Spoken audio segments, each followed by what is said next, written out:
So welcome everybody to another Friday afternoon, another Reading Online Sport Economics seminar. This is our 51st. We've got a slight difference this week in that we're thinking about board games rather than sport, but I think sport and games are all part of the same category. And as an avid board game player, I have to admit I don't play Monopoly that often, which is my background. But as an avid board game player, I'm very much looking forward to Nicola's talk. We've got Nicola Cortinovis from Utrecht University. His title is Better by Design, Collaboration and Performance in the Board Game Industry. Nicola has about an hour in which to talk, and there'll be plenty of time for Q&A. Feel free to stick things in the chat if you can access it, or raise your hand, and we will take it from there. If you can keep your microphones on mute while Nicola is talking, that will be fantastic. And with that, I will let you take it away, Nicola. All yours. All right, thank you very much, James. Let me share the presentation so we can get going.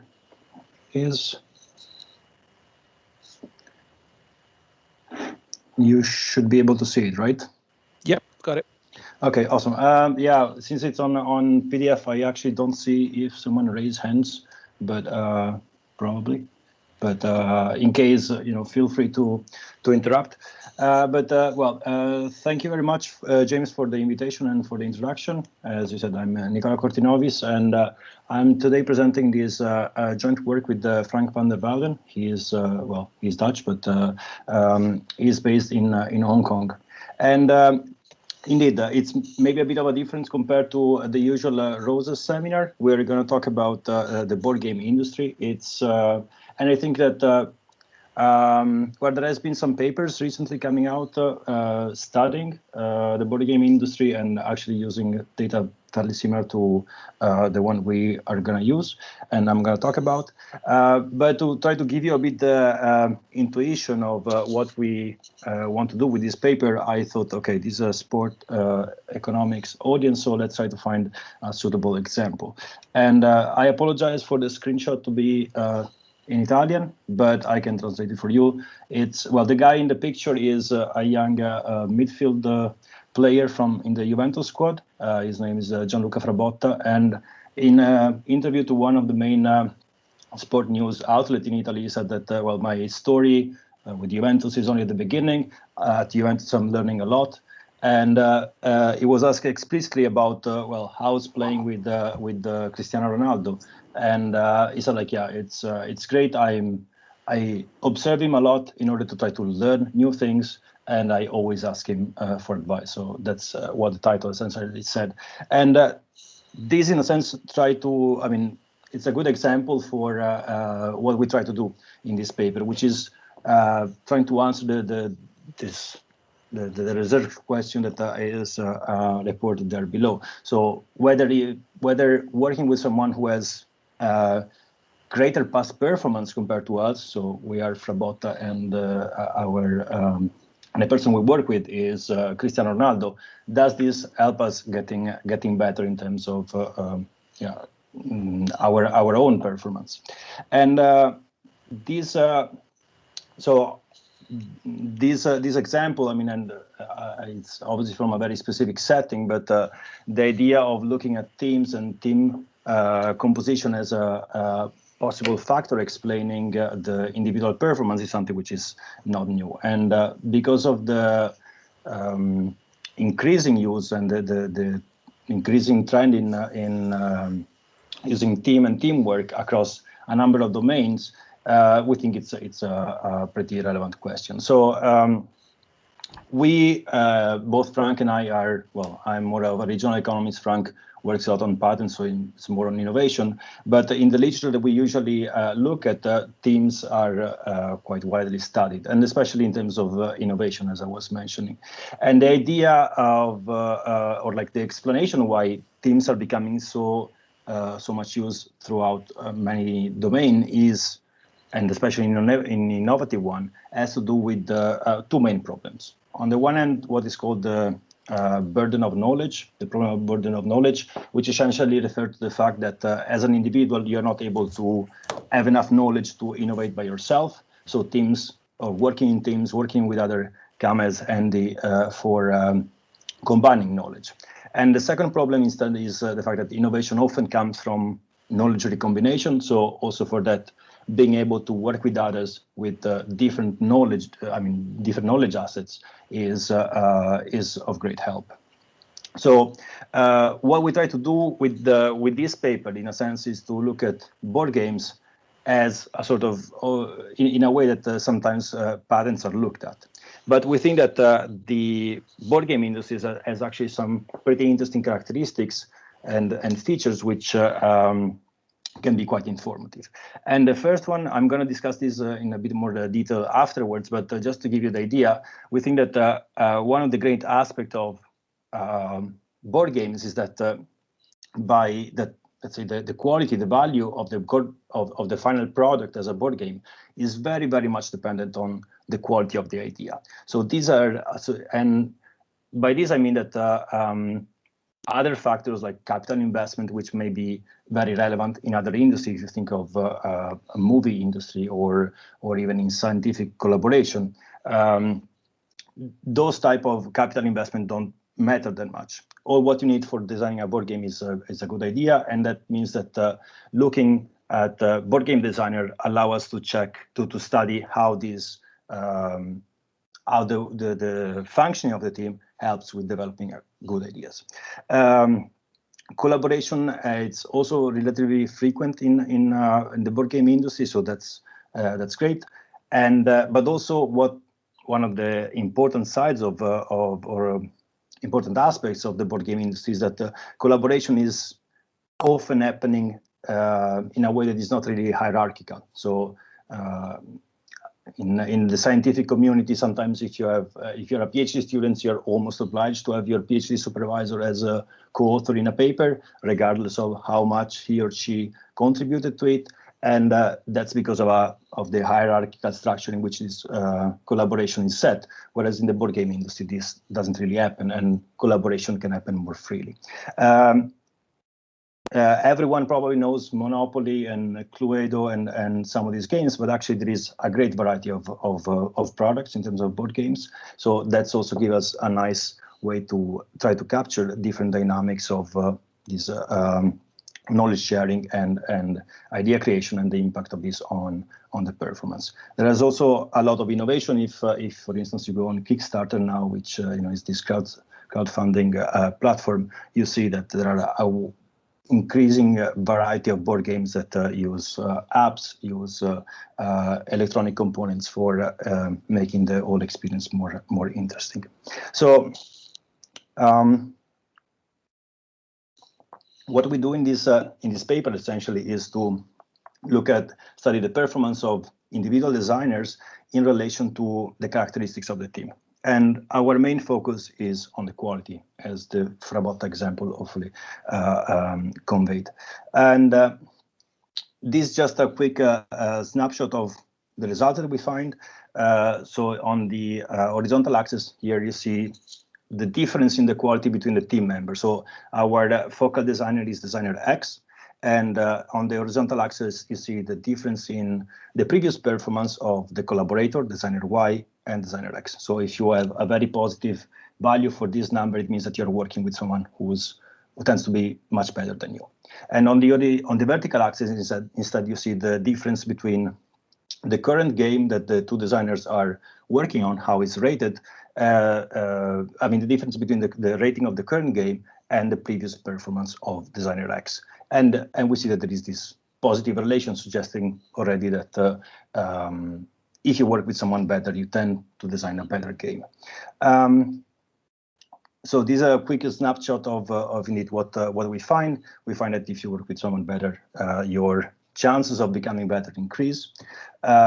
In terms of cognitive distance, which essentially capture how different the two team members of the team are, we find a curvilinear relation, a U-shaped relation, which is to some extent surprising compared to what the innovation literature usually find.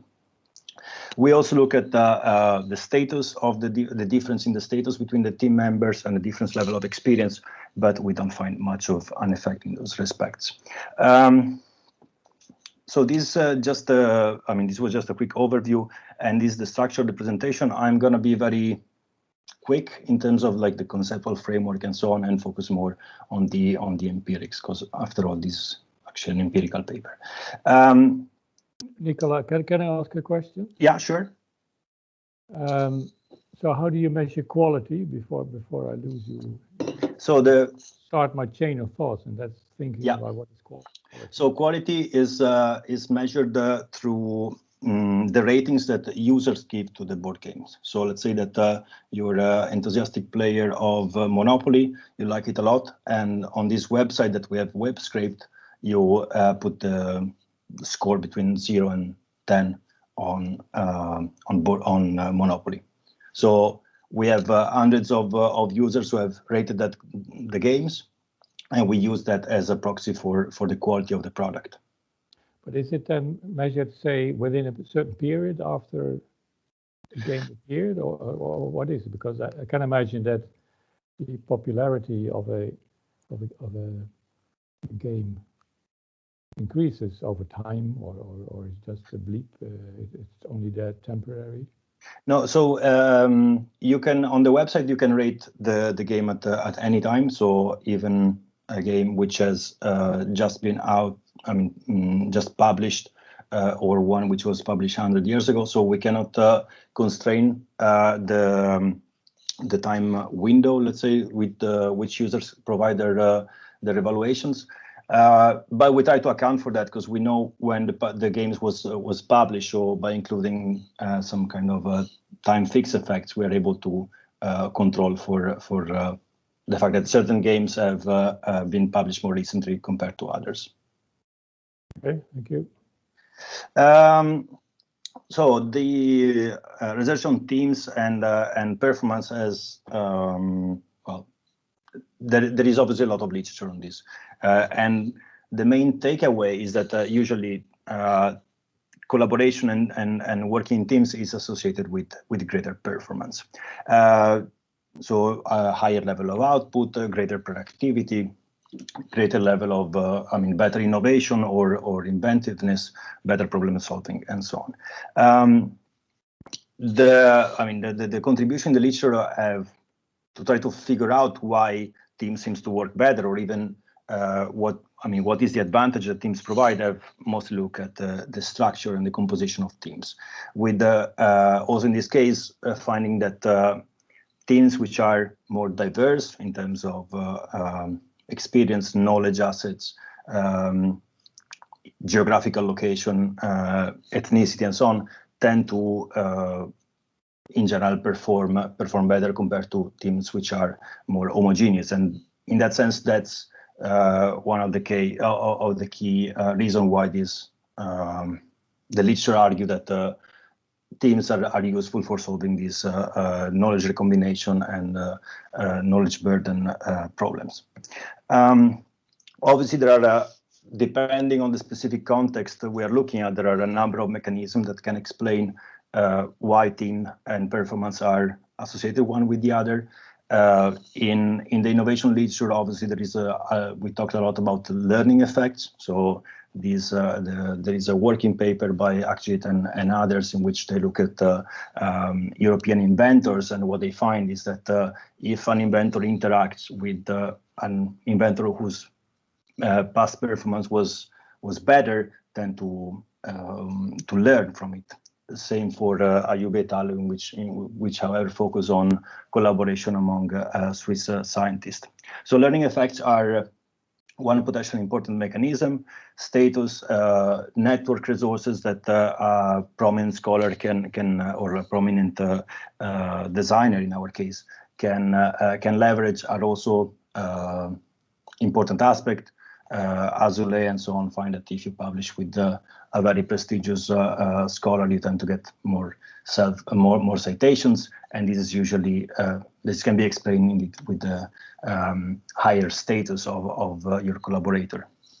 In turn, this can also lead to or can be also interpreted as a sort of signaling phenomenon. So by working with someone who's very prominent, you get more visibility and you get a signal, you get flagged as a brilliant designer.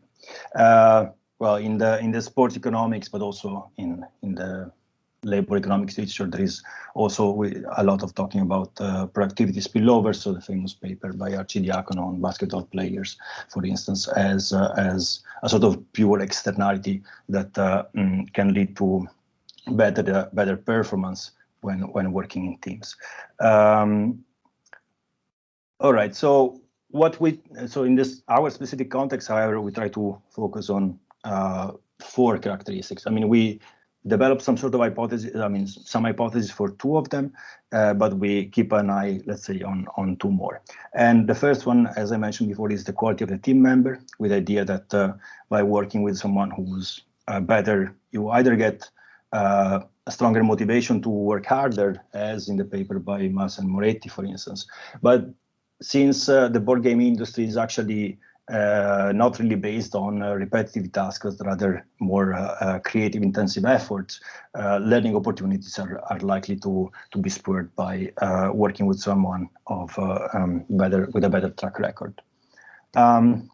The second aspect that we look at is indeed the cognitive distance, so how previous knowledge and previous expertise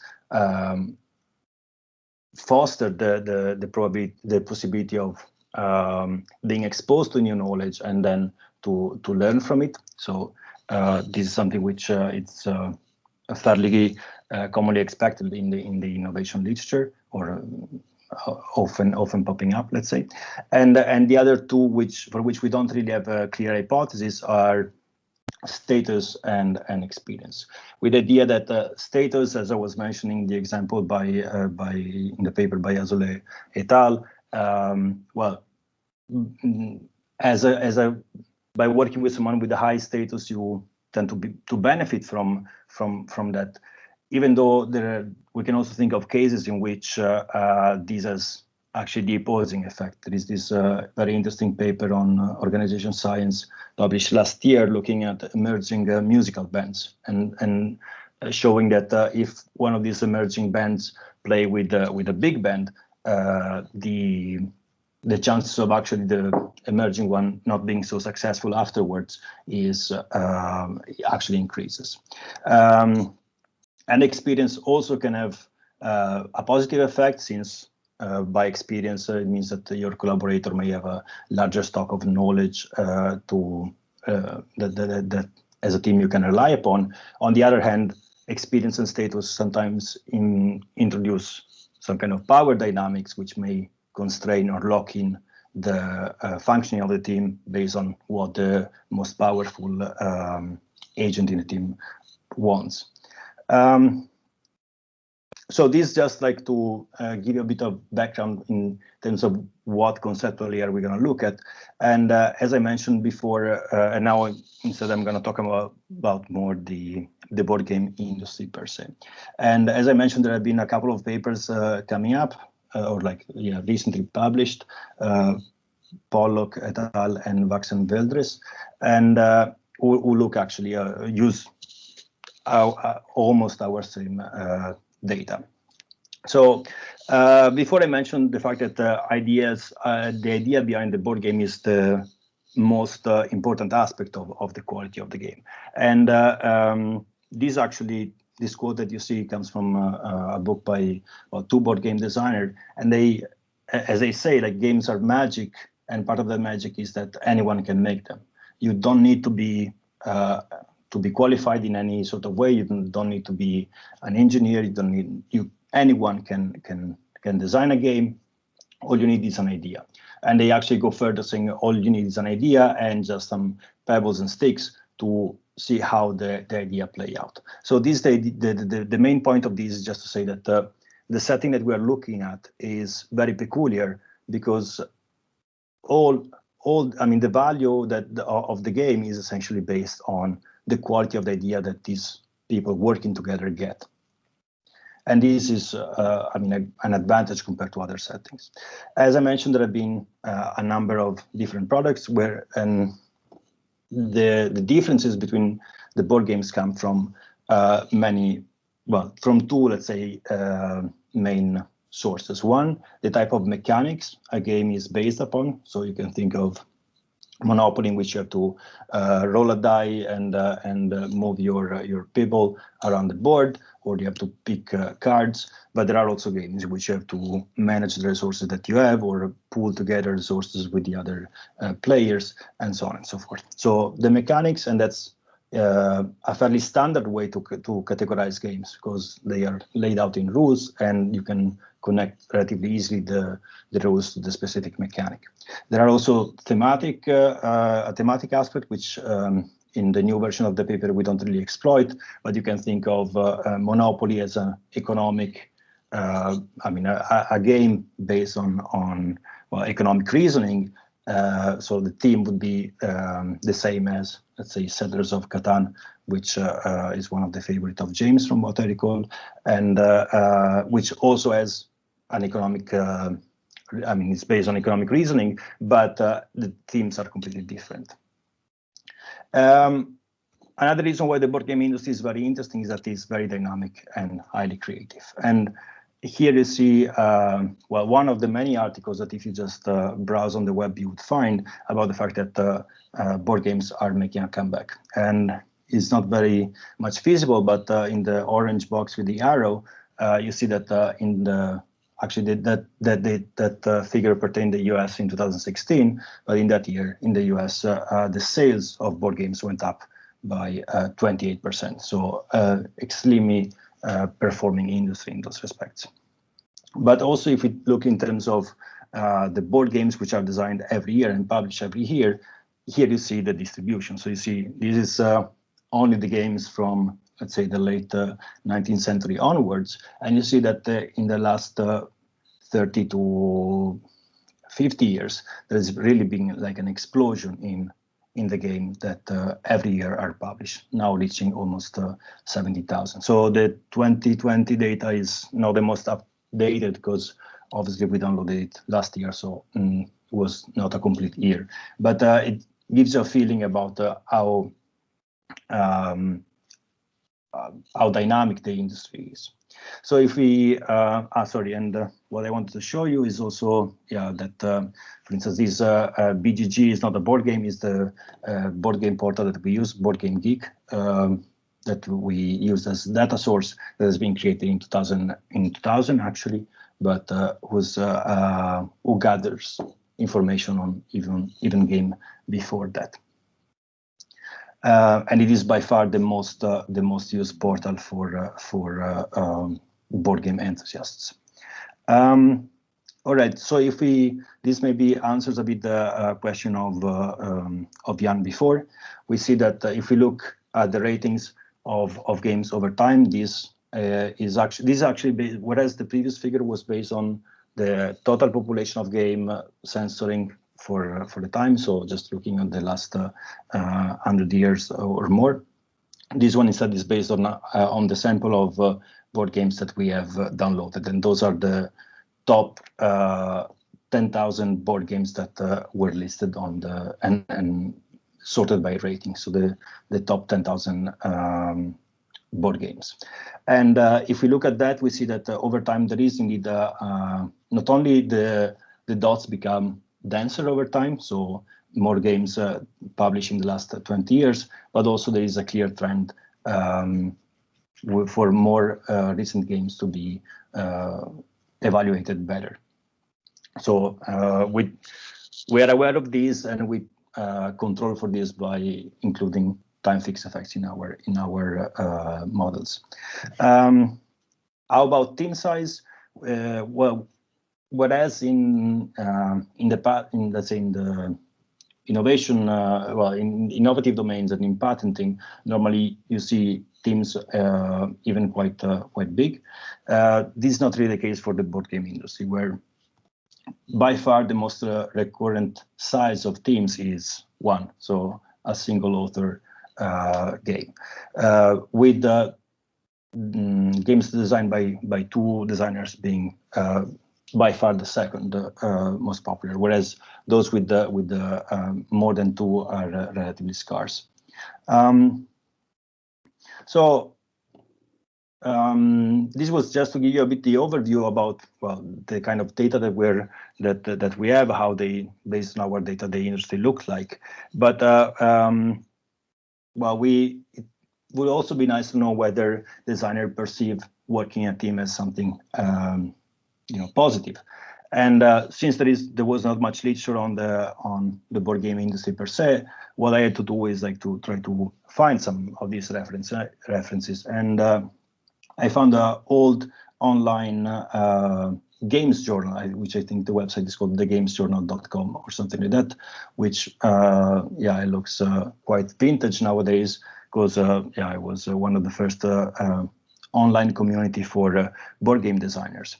And there are articles written by board game designers, among which the one that I put here in the screenshot, which specifically in which Bruno Faidutti, an Italian board game designer, explicitly talks about working with the others. And in the highlighted text here, you see that, well, it says that, okay, collaboration essentially happens either with 2 designers working sequentially, so one starts and then the other take over, but that's actually not that common. What I most, sorry for these noises, is my dog in the room making, I don't know if you hear it, but hopefully not. But the most recurrent way for 2 designers to work is like to work together from the beginning, and that allows the authors, as it says in the highlighted text, to essentially work more quickly, effectively, and with more pleasure. So in general, we see that there is some evidence already that well, there are some benefits related to working together, and this essentially is already picked up by the designers themselves. All right, so now coming to the data that we actually use. As I mentioned en passant, we have WebScraped is, I mean, the largest online community of board game users, which is called boardgamegeek.com. How do the pages on boardgamegeek.com look like? Here they are. Well, maybe it's not super visible, but let me guide you through it. So here you have like 2 board games, one called Taumakia and the other one called Heroes. In the hexagon here, you see the rating that users have given to that specific game. So 6.2, 6.4, and 6.2. Here in the small number, you see like how many people have voted: 206 in one case and 367 in the other. And you have some information about the characteristics of the game: how many players, how long does it last, the age group, and how complex the rules are. We don't really do much with this type of information, but what we use is the information about the designers. So these are a bit like our inventors in a sense. So we are able to see what individuals participate in designing the board game, and we can track them across board games and time. We also see among the characteristics of the board game what type of mechanisms they are based upon. So you see here, for instance, auction bidding or card drafting, and these are all fairly standard mechanisms that are used. These, in a sense, can be considered in analogy with the patent as sort of the patent class. So the type of the characteristic of the product, one of the characteristics of the product. So essentially, these are the sources of the data. So the ratings is our proxy. These 6.4 and 6.2 is the proxy of quality. We know what designers are involved in it and what kind of characteristic, what kind of mechanics is the game based upon. This is just a screenshot of how to some, I mean, part of the data is organized. So we have specific designers, and we know the team. And here is the rating. We are able to pull out in what year the game was published, and so on. What is also interesting is that we are able to find out more information also about the inventors themselves, so the designers. Here, this is one of the authors of those two games, this Polish guy, Adam Kapinski. And we know that this person is a user of the website. He has a certain number of fans, so people who users of the portal who like very much his game and list themselves as fan of the designer, and even some text about this is probably something that he wrote himself. There are also around half of the designers that we are looking at are users of the website, so they provide, fairly reliable information. The other half, they are listed, so the information is a bit more scant. So they may have fans, but the location probably is not going to be registered. All right. So as I also mentioned before, we are focusing on teams of 2. And whereas we download information on the top 10,000 games, we put some relatively strict conditions for those games to be actually part of our analysis. And the main condition is that each designer has to have, obviously we're looking at collaborated games, but also they have to, each designer has to have at least 4 games. And the idea is that we want to have at least 3 games in the past based upon, upon which we can base our measure of previous performance in order to perform the analysis. As I mentioned before, by far the most frequent way to produce a board game is through a single author game, but we see that over the years there are also a number around 30% or more than 30% of games are actually designed by teams of 2, whereas the more than 2 it's getting rarer and rarer. So based on the information that we web scraped, we defined three main variables. So the first one, based on the quality, let's say, of those ratings. The first one is our dependent variable, which is a binary variable called up, which the subscripts stand for G game, X the focal designer, Y the collaborator, and T the time. So, and this variable is going to have value 1 if the game on which designer X is currently working on, or as that we're currently looking at, is better rated compared to the average of the previous 3. So hopefully pretty clear.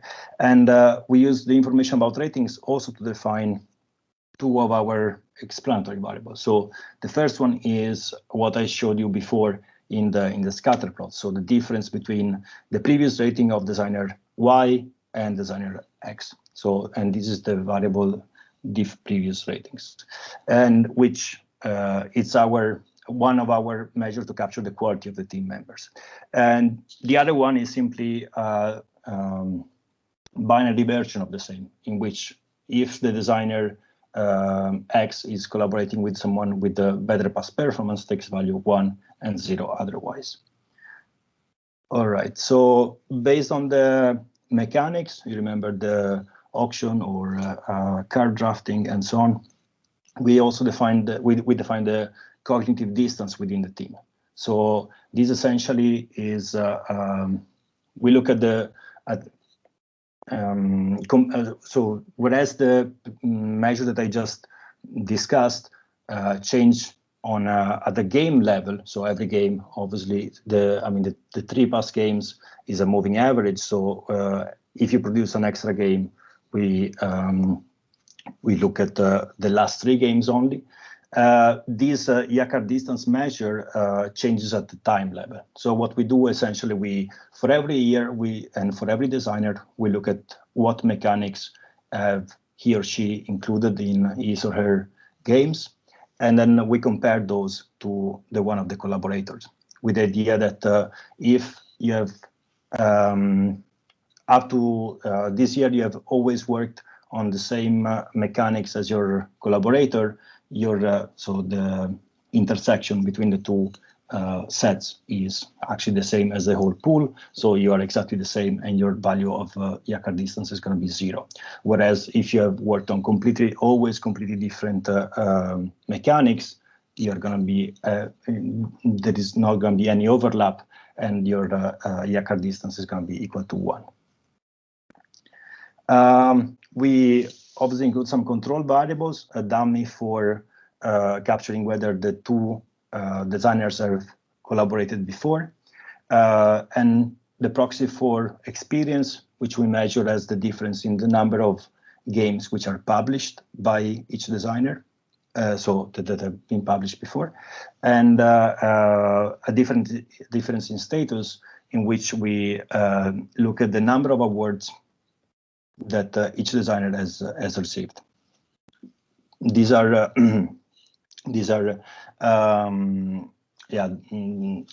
different journals. Sometimes, every year they provide some awards to certain board games based on the quality as evaluated by experts. Besides this control variable, we also include the dummies for teams, so to capture the team fix effects, and period and 5-year dummy period for to try to control for the time trend. In terms of settings, of econometric settings, our workhorse model is essentially a linear probability model, in which we regress whether the designer the current game of the designer is better than his or her past performance, and we regress that on features which change at the game level, so the quality of the collaborator, the experience of the collaborator, the difference in the experience between the two, the difference in the status, as well as variables which change only at over time, so not at the game level, but over time, which is essentially our measure of cognitive distance. As I mentioned, we have fixed effects, and we cluster our errors at the team level.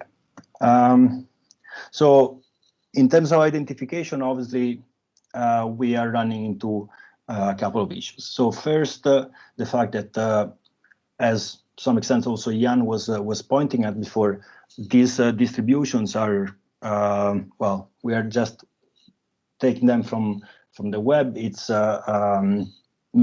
are, if you see the distribution of games over time, is clearly a power law distribution. There might be problems or serious problems in terms of outliers or designers who are extremely successful vis-a-vis the majority of designers which are maybe less successful. So to try to solve this sort of heterogeneity problem, we adopt a matching strategy. So in order to try to make sure that we are comparing designers which are relatively similar in terms of characteristics that they have. Besides, we also try to exploit the collaboration patterns of designers in order to solve one big problem in our model, namely the fact that our dependent variable is depends. So the value is based on the joint production between the two designers. We are looking at whether the current game in which 2 people participate is better than my previous performance. So to try to avoid or rule out possible heavy lifting effects by the better collaborator, we are gonna, in one of our regression, in some sets of regression, we're gonna exclude I mean, we're going to focus on designers which have collaborated based on this pattern that it's written here on the slide. So 2 single author games followed by a collaborated game followed by a single author game, with the idea that we are with our dependent variable now capturing the difference between the single author game last produced and the single author games previously produced. So in order to rule out the fact that the higher score of the current game is only due to the fact that the collaborator X is working with someone who's maybe very hard-working designer and a genius, which makes the current game much better than its previous ones. Is it clear so far, pretty much what we are trying to do? Can I ask a question about your dependent variable? Why did you pick this variable? Because it is, if the quality improves, then you get a 1. If it doesn't, you get a 0. Why don't you take quality? Yeah, so the idea is that that would mean that for let's say that we would expect a linear relation between the improvement, let's say the difference in our previous performance and my improvement, which to me it's a bit harder to I mean to convincingly argue for.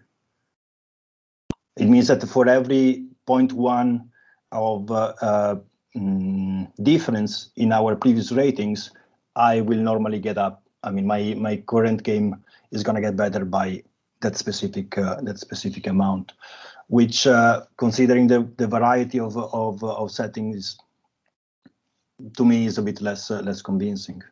But I mean, it's something that we can easily test. I don't think we did it, but we have the score, so it's something which we can definitely include if you would find it more convincing. Well, I was just thinking, say that you had a very bad game, so you have a low quality, then the probability to get a 1 after that is much higher than if you get a very good game with a high quality. You can only, there's a high probability to get a 0. I don't know. So you mean some kind of mean reversion? Yes, exactly. Whether you include that because picking this dependent variable, I have no idea, but I'm trying to figure out what the intuition is to do it like this. Yeah, as I said, the intuition was more like, yeah, that maybe it's difficult to imagine a linear relation between the 2 variables, so that by increasing this much, you always get better by that much. But yeah, that's something which we can easily check. The downside of doing it like this is if you get one more enthusiastic positive review, that's the same as getting 1 million additional in terms of quality, isn't it? No, it's not. I mean, I'm not sure why that would be, in the sense that this is just like we're not looking at the single evaluations, but okay, all these evaluations have been like put together in a score, have been like averaged out. So we know like on average that game has this score. So the impact of one extra evaluation, a very high one, is going to be, I mean, watered down by all the numbers of, I mean, all the previous evaluation, if I get your question right. But I mean, in any case, I think it's I mean, probably a good idea to check if also with the continuous rather than a dichotomous variable as dependent variable the story holds. All right, so moving to the matching part. So what we do essentially to prune out those observations which may be extreme outliers, we essentially match the individual's designer in control and treatment groups. And the characteristics of the designer that we use are, well, the number of games that have been designed, the quality of the previous ratings, the year in which the designer has collaborated and the number of funds. Here you essentially see in the statistic the difference between the two groups, the control and the treatment group, before doing running the matching algorithm and after. And in general, you see that okay, the mean difference between the two groups gets smaller. In terms of imbalance, however, I was hoping for a somewhat better result because well, the imbalance reduces, but not that much. It's still in line with what is used in the literature, so it's not a complete failure, but it's actually what is usable based on these course matching strategies. So this essentially leads to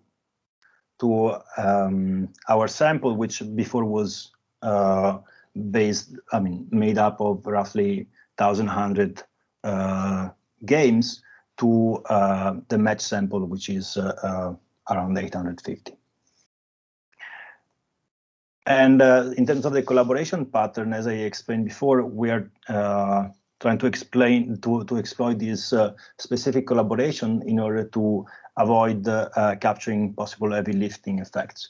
And essentially what we do here is focusing on designers which have worked together, and or rather, let me rephrase it. We're gonna looking at our sample, we're gonna identify two subsets of observation. One with the strong conditions and one with the weak conditions. The weak condition essentially means that the focal designer that we're gonna look at has designed 2 single author games, followed by 1 collaboration, and followed by an extra single author game. And essentially what we do, we compare the rating of the last single author game to the previous single author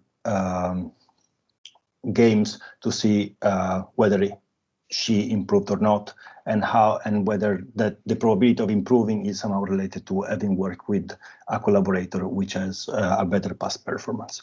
And so this for the weak conditions. In terms of strong condition, essentially we apply the single author condition on previous game also to the collaborator. So also the collaborator must have then had 2 single author games followed by a collaborated one.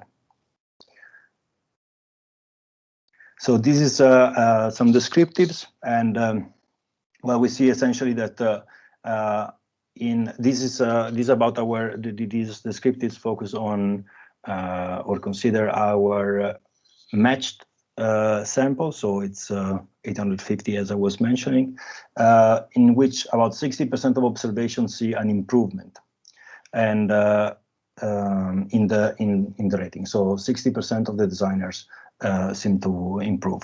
Better collab is our dummy variable capturing whether the designer is working or not with someone better than him or her. So our treatment in a way, and that's the treatment is present for in about 1/3 of the observations. And this instead is the continuous measure of difference in quality. So which is actually pretty low, but can go up to a bit over 1 point in the scale from 1 to 10. All right, these are the correlation table, but it's maybe not that interesting. These are graphs which sort of complements the previous one with the scatter plot. Here on the horizontal axis, you see a difference between the collaborated game and the previous games of the previous ratings of X, of designer X, and you see that those observations which are in the treatment group tend to be a bit toward, to be shifted a bit towards the right, so they tend to have to see an improvement in the rating. This is well, just a kernel density, also comparing those who improved or not, but looking at cognitive distance. So at 0 here, it means that the two designers have the same previous experience in terms of mechanics, and we see that in that case, the number of the kernel density for those who improved tends to be a bit lower than those who didn't improve. In that sense, this seems to suggest that if you're very similar, your probability of getting better is lower, whereas it increases for middle levels of distance and is also a bit higher if at the extreme level, let's say. So in that sense, we see that there is a pretty curvilinear relation, or I mean, we could already imagine that the idea of a curvilinear relation between improving and cognitive distance is probably making sense. All right, so this is our first regression table, and here you see the effect of quality on the probability of improving, and we see that. So here I am. Let me remind you that well, we have the time fix effect and the team fix effect, and we see that in general, if you work with someone better, you do tend to get better. So specifically, if you are in the treatment group, you have roughly 13% probability higher of improving compared to if you're not. And the same essentially is true for if you look at the difference in quality based on a continuous rather than a dichotomous setting. If we look at the cognitive distance, we see that if we only include the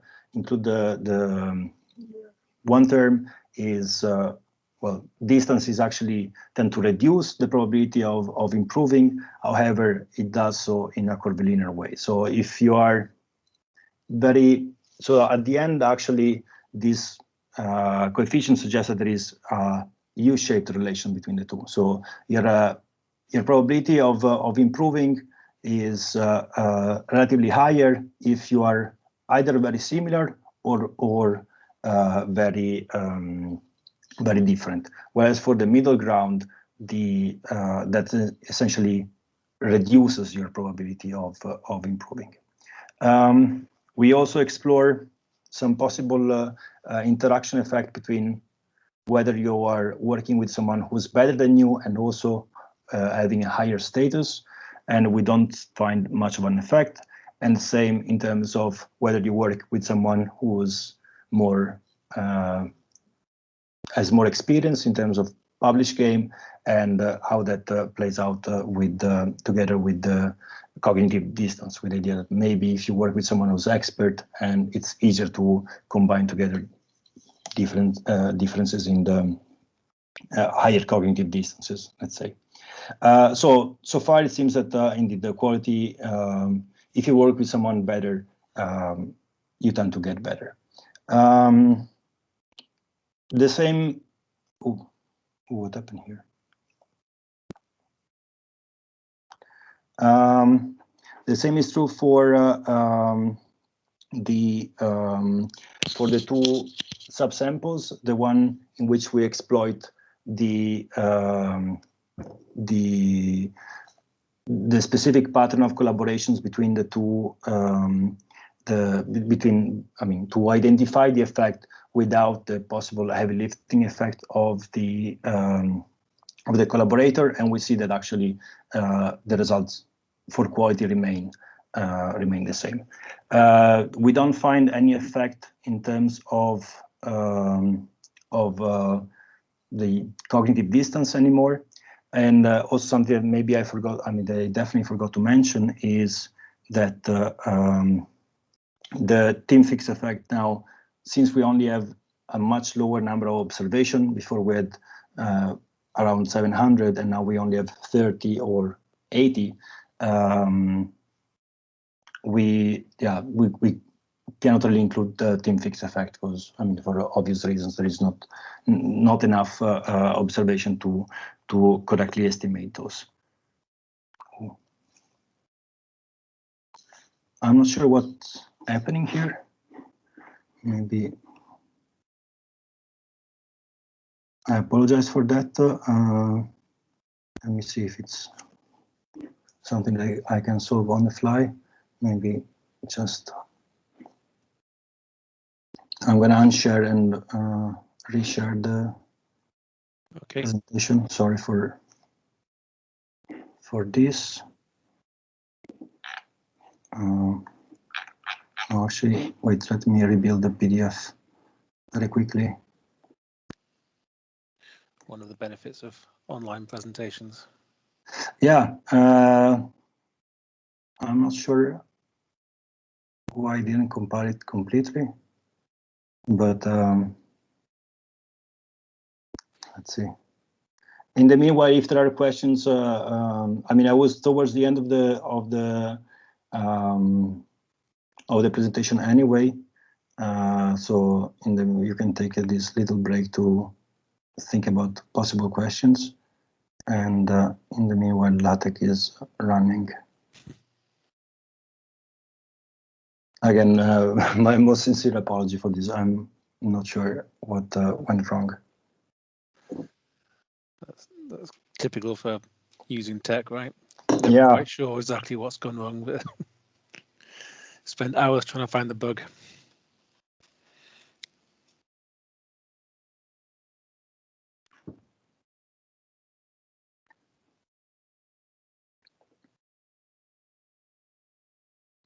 I mean, the process has started, but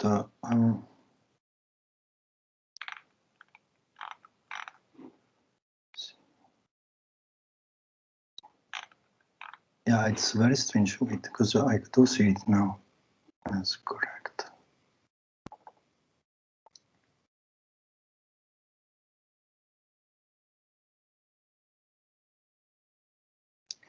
Let me try to reshare it because on LaTeX I see it perfectly fine, but I don't know if it's Acrobat or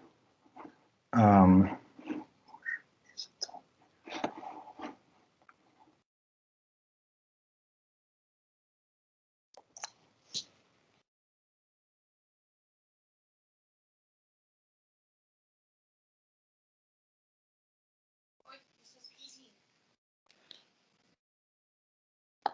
Is the slideshow complete on your computer? Yeah, okay, in LaTeX it is. So let me see. I'm gonna maybe, yeah, I'm not sure what's going on. So you will have to bear with me, and I'm gonna show you, share the LaTeX screen and scroll through it because I think there is some sudden problem in compiling it. Again, I apologize very much. Not a problem. Okay, now you should see my. Yep, got it. Yeah. All right. So where were we? Yeah. Sorry for this again. So we were pretty much here, in which yeah. Sorry for the stuff being a bit out of shape. So the what we were looking at, just looked at is the results of our identification strategy using the collaboration patterns. So we were looking at focus on designers who have only worked on themselves before, followed by collaboration, followed by single author game. And also in those cases, so we find that if you have worked with someone better, the next game you produce on your own tends to be better. So this is very encouraging because it tells us that our previous results were not driven by heavy lifting effects by the better collaborator. Besides, it also tells us that we can that the effect of working with someone better might actually last longer than just one game, right? Or rather, at least it's carried forward to the next game. As one of the robustness check that we do is looking at well, rerunning our linear probability models without with different set of fixed effects. In the first 4 columns, you don't see, we have only the time fixed effect, and in the latter 8 columns, we have individual fixed effect. So the fixed effect for designer X only. And the story pretty much doesn't change. Let me scroll down again. I'm going to scroll down to the this one. And so also in this case, we see that well, the quality, the working with someone better, regardless actually of the fixed effect that we include, pops up as significant as a positive contributor towards the probability of improving. What changes a bit is the effect that we find for the cognitive distance, which is now not always significant, especially in the first four columns. As a last robustness check, we re-estimate our model with a different functional form, so no longer a linear probability model, but a conditional logit. And also in this case, we don't find much of a different effect, in the sense that the better collaboration and the working with, so being treated in the sense of working with someone better, or the continuous measure of difference in quality within the team, is still associated with an increase in the probability of getting better. Compared to the previous specification, we also see that the Yakkar distance actually follow the same patterns. What is slightly different and maybe potentially interesting is that now the interaction term between the difference in previous ratings, so the quality with the collaborator, and difference in status of the collaborator. So if I'm working with someone who has received many more awards compared to me, the effect, the interaction term is a positive and significant, suggesting that if you work with someone better than you, and someone who's on top of being better is also very recognizable, you may get an extra boost. However, this is the only case in which we actually find this coefficient turning significant, so it should be taken with caution. All right, so I'm talking for almost 1 hour, so let me reach the concluding slide. What we want to do with this paper was try to understand whether indeed working with someone better is associated to an individual improvement. And we do this by looking at the board game industry. And what we find is that in general, if you are treated with so if you're working with someone who's better than you, ceteris paribus, this leads to a higher probability in terms of actually becoming better. And this is the interesting fact about this, is that thanks to our identification strategy, we can also show that this is not simply due to heavy lifting effects, but that collaborating with someone better may actually lead to a longer lasting effect. In terms of cognitive distance, we find this U-shaped relation between cognitive distance and improvement. So you tend to, let's say, the probability of improving is maximized either at very low level of cognitive distance, so working with someone who's very similar to you, or at very extreme level of distance, so working with someone who's much different from you. The interpretation that we give to this finding is that in creative industry sometimes, and there is a paper by Taylor and Grave, well, from 2006, looking at the comic book industry, they argue that there can be some sort of a high risk, high return setting, which, like, to actually being recognized, performing very well, you may have to work with someone who's much, you have to take the risk of working with someone who is much different from you in order to innovate and indeed get better. Status and experience, possibly because of our matching strategy and the fixed effects, they don't turn out as much significant. So we are also looking at board game designers which have a number of published games. These, in the sense, we are already conditioning on a pool, so to be part of our analysis, or the pool of designers which constitute our sample. is already made by designers which are pretty experienced. So maybe the matching plus considering this explain why status and experience don't come up very much. And finally, in terms of the mechanisms, maybe you remember at the beginning I was saying like, yeah, depending on the context, that can be different mechanism who can explain the relation between working in team, working with someone better, with the probability of improving.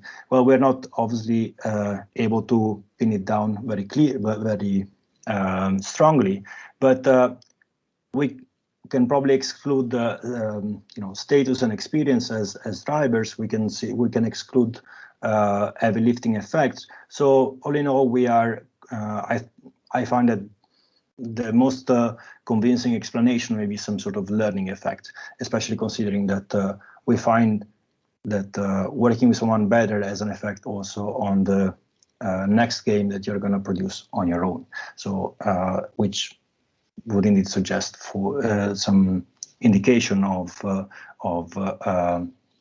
learning. So that was it. Thank you very much for listening. Sorry again for the technical issue. I have absolutely no clue what went wrong, but yeah, thank you also for the patience.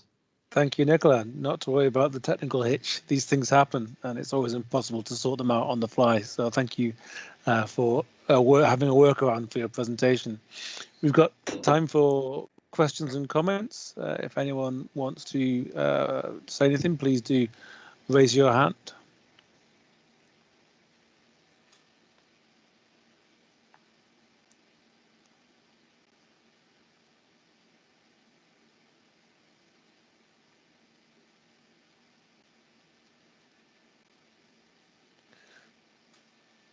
Or you can use the chat. There's nothing. Oh, there's. So Anna says that fortunately she has to leave. Sorry, no, she's embarking on a student project on board games. I guess a little bit like I was telling you yesterday that I've done in the past. But the results are encouraging. Wait, let's see. Yeah, I cannot see the chat at the moment, so. If folk want to use the chat, that's also open as well, assuming you can access it.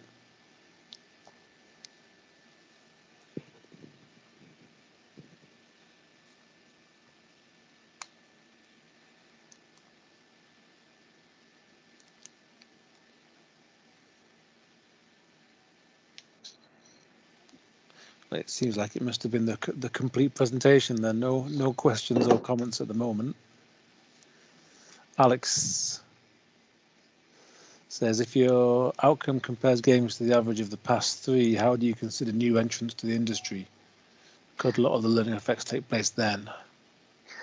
Well, so in that sense, we, I guess by definition, we sort of, as I mentioned at the end, we are looking mostly at more experienced designers, specifically because, yeah, we need some measure of how good you were or how good the games that you were involved in were previously. So that's indeed a good point in the sense that I guess a lot of learning, or if we think of a learning curve, probably at the beginning of it is going to be, I mean, you're going to learn a lot.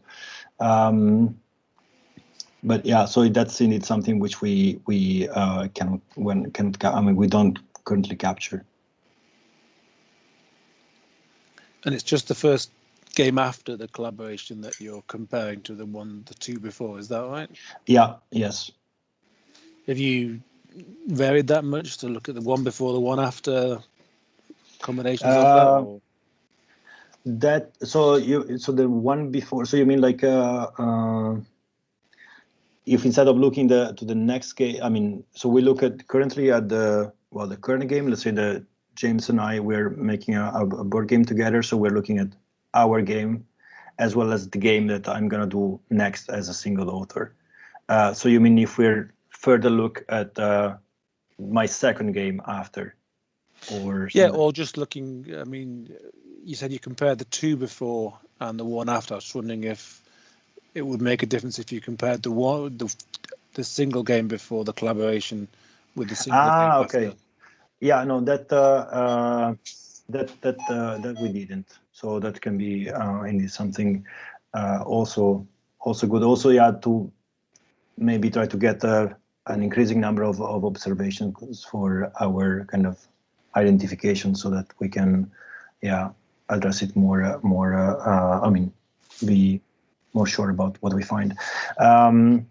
The thing obviously is that you know, it's already, I mean, as you saw, like the number of observation that we get goes down quite drastically, because yeah, it's difficult to find those patterns in terms of like single authorship.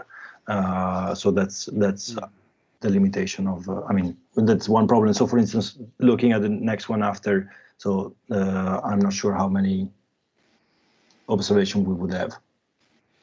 Yeah, I mean, I guess it looked like some of the screenshots, there were 3 or 4 collaborators on a game. Yeah, that's sorry? I was gonna say, do you exclude those, or do they Yeah, count those as well? Or? So for instance, those, I mean, the reason of focusing on teams of 2 was also the fact that, well, first of all, because otherwise, if you have one extra designer, so if you are in 3, then how are you going to split the influence? Are you going to say that everyone has the same influence? Or, I mean, you have to take some assumptions there. And secondly, because, yeah, also, you know, the patterns that we see, the working in 2 is way more common than working in 3 in the board game industry. So those games, for instance, with 4 designers was actually not part of the analysis. Any more questions and comments? Hi, Nicola. I would like to ask a question. The chat doesn't work for me. I was wondering if you can tell us a bit more, about the process between the game being created and then being published. I mean, the games are self-published, or there is some kind of, let's say, company which is publishing the game? Because then I was wondering how can you, like, let's say, disentangle, like, whether or not there is any kind of marketing effect there, or marketing effort which is pumping up the grade, like the evaluation of the score. Yeah. So how it works actually is it depends. In the past, it was mostly through publishing companies that you would publish a board game.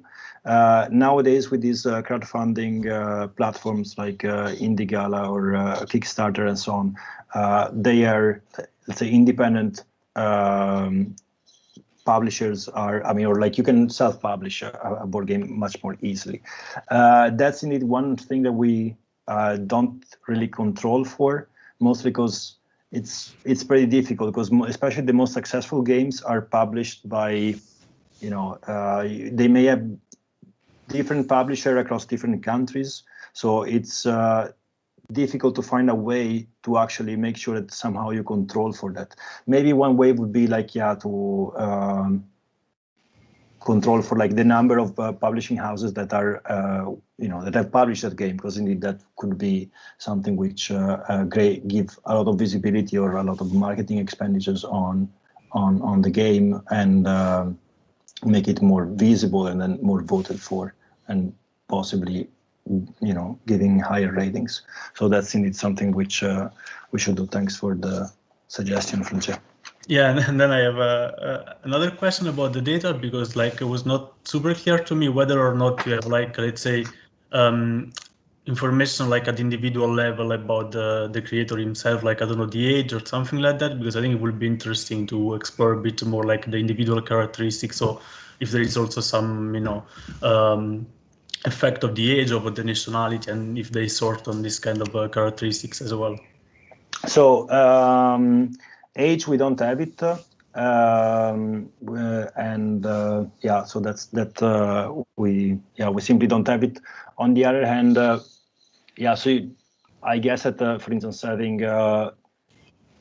in like the fact that the results holds with like individual fixed effects, I guess that somehow, I mean, unless it's really about like, yeah, that you become 30 and now you start publishing games which are top notch and previously not. Okay, in that case, maybe something we wouldn't be able to control for it. But we do, in our previous version of the paper, we did we did control, for instance, whether the two designers were from the same country, and that on top of my head, I don't remember anymore whether that was significant or not. But the thing is that obviously we don't. That also limits the amount of observation that we have, because not all the designers report the country where they are. Also, you don't know if if you are Polish but living in the UK. If you put UK, it's a bit of a how to say, it's unclear whether you report your nationality or your place of residence. But maybe we could use these algorithms for kind of guessing the ethnicity or the nationality from the name, because the name we do have. Right. Thanks. Cool. Thank you. Thanks both. Any more questions and comments?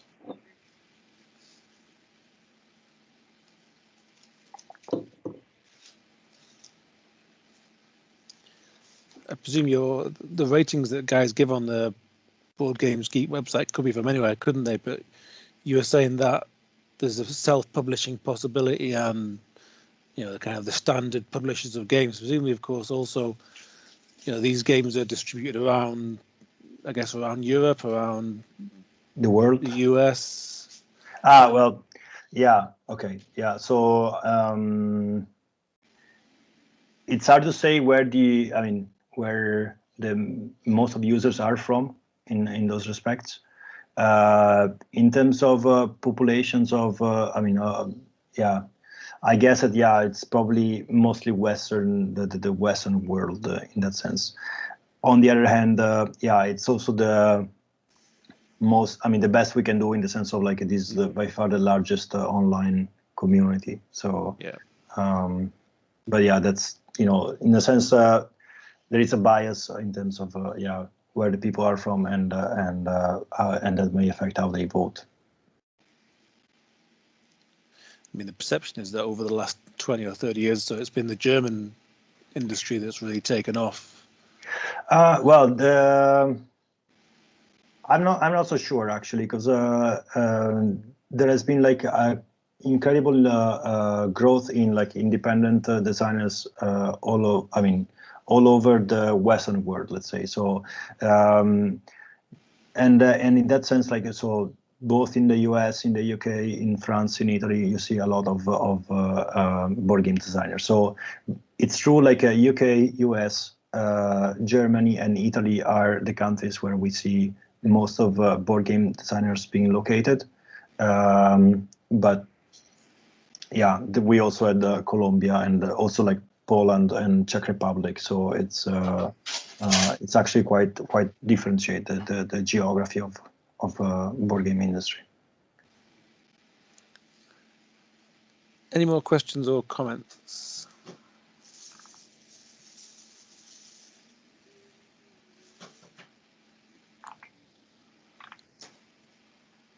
Well, thank you very much, Nicola. Very interesting talk on board games.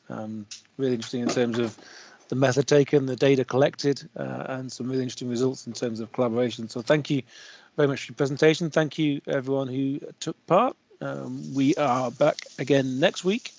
And next week we have Anna Lovatz from the University of Washington, Tacoma, presenting competition subjective feedback and gender gaps in performance. So I will wish you all a great weekend, and thanks again for your attendance. Thank you very much. Bye-bye.